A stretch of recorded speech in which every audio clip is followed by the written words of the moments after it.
Hello friends, welcome to the Yog academy. आज हम पढ़ेंगे फिगर ऑफ स्पीच ओनोमेटोपोया के बारे में। So let's C.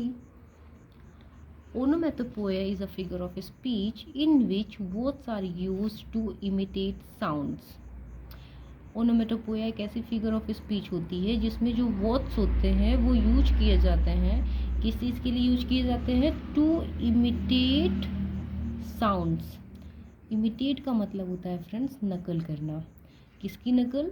साउंड्स की, ध्वनियों की। जो आवाज़ होती हैं उनकी जो नकल होती है, उनकी नकल करने के लिए जो वर्ड्स यूज किए जाते हैं वही हमारी फिगर ऑफ स्पीच ओनोमेटोपोया होती है। ओनोमेटोपोया इज बेस्ड ऑन साउंड। ये साउंड पे बेस्ड होती है। किस पे? साउंड पे। जैसे देखिए यहाँ पे example, my teeth chattered as I stood in the snow. कि जब मैं बर्फ़ में खड़ा हुआ तो जो मेरे दांत थे, जो मेरे टीथ थे, वो चैटर्ड करने लगे। चैटर्ड मीन्स होता है दांतों का किटकिटाना। जब हमें बहुत ठंडी लगती है तो हमारे दांत जो है कट कट कट कट करने लगते हैं, और जब दांत ये कटकटाते हैं तो ये जो हमें जो आवाज़ सुनाई देती है चैटर्ड की, वही आवाज़ क्या है? ओनोमेटोपोया को डिस्क्राइब करती है। Actually, friends, you can say onomatopoeia is a figure of speech in which words evoke the actual sounds of the thing they refer or describe, like TikTok. अब ये टिकटॉक कौन करता है फ्रेंड्स? जब घड़ी चल रही होती है, जो क्लॉक है, जब वो क्लॉक चल रही होती है उसकी निडल्स, तो हमें वहाँ से टिकटॉक की आवाज़ सुनाई देती है, जिससे हमें पता चलता है कि हाँ हमारी घड़ी चल रही है। तो ये जो टिकटॉक का साउंड है ये ओनोमेटोपोया है। Ding dong. डिंग डोंग कब होता है? जब हमारे घर की डोर बेल बजती है और हमें उससे पता चलता है कि हमारे घर पे कोई आया है, और हम जाके अपना दरवाज़ा जो है वो खोलते हैं उनके लिए।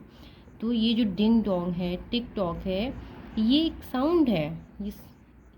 ये साउंड जब हमें सुनाई देते हैं तो हमें इनसे कोई एक ऐसी चीज़ों की पहचान होती है जिसके बारे में हमें पता चलता है कि अच्छा ये इस चीज़ की साउंड है।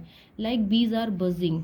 ये जो बज का साउंड है, ये मक्खियाँ जब भिनभिना रही होती हैं, हमारे आसपास मक्खी हो और उनसे कोई आवाज़ ना निकले तो क्या हमें पता चलेगा? नहीं पता चलेगा। लेकिन इनकी नेचर ही है बजिंग करना, और उन जब वो बजिंग कर रही होती हैं तो उनसे ये भिनभिनाहट की आवाज़ भी निकलती है, और तब हम तुरंत जान जाते हैं कि अच्छा हमारे आसपास मधुमक्खियाँ हैं और वो बजिंग कर रही हैं। तो ये जो बजिंग का साउंड है फ्रेंड्स, यही ओनोमेटोपोया है। Actually onomatopoeia is nothing but based on sound. हमें सिर्फ सेंटेंस में ये ध्यान रखना है कि कहाँ पे साउंड आया हुआ है। किसी भी सेंटेंस में अगर हमें साउंड देखने को मिल गया है तो हम वहाँ पे सीधे सिर्फ ओनोमेटोपोया पे जाके टिक करेंगे कि ये जो फिगर ऑफ स्पीच है वो ओनोमेटोपोया है। इस फिगर ऑफ स्पीच में हमें कोई साउंड सुनाई देती है, वो चाहे वो किसी पशु पक्षी से रिलेटेड हो, किसी वस्तु से रिलेटेड हो, या किसी जानवर से रिलेटेड हो। Like lion road. ये जो रोरिंग की आवाज़ है, मतलब लायन क्या कर रहा है? रोर कर रहा है, दहाड़ रहा है। तो वो जो आवाज़ निकल रही है वो क्या है? वो ही ओनोमेटोपोया है। तो सीधे सीधे कहने का ये मतलब है कि onomatopoeia is a figure of speech, एक ऐसी फिगर ऑफ स्पीच है जो कि साउंड पे बेस्ड है। इससे हमें किसी ध्वनि के बारे में पता चलता है, वो चाहे किसी भी चीज़ की हो, बस वो साउंड्स होनी चाहिए। तो कहीं भी अगर आपको ये फिगर ऑफ स्पीच डिफाइन करने को आ जाए तो आप सिर्फ सेंटेंस में साउंड्स पे ही ध्यान दीजिएगा। अगर सेंटेंस में कोई साउंड यूज हुआ है तो आपको उससे सीधे सीधे सिंपली समझ जाना है कि ये ओनोमेटोपोया फिगर ऑफ स्पीच है। आई होप ये फिगर ऑफ स्पीच आपको समझ आई होगी। Subscribe my channel to get more video. Thank you.